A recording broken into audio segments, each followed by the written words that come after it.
Welcome to the Slop Temple. We pray this video helps. In this video, I will explain how to connect your Bell Wi-Fi modem.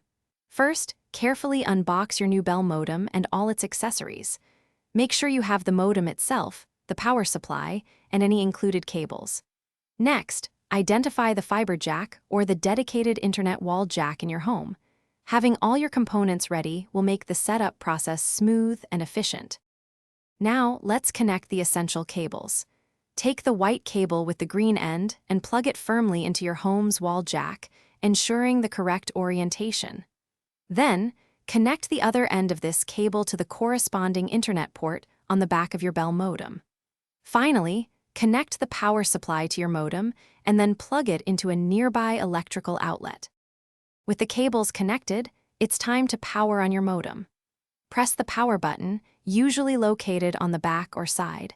Your modem will now begin its activation and reboot process, which can take up to 15 minutes.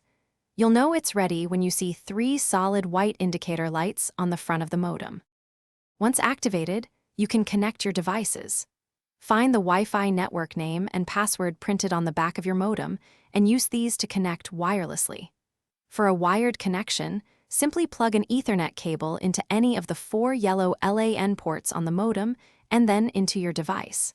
For advanced management, download the Bell Wi-Fi app to easily control your home network.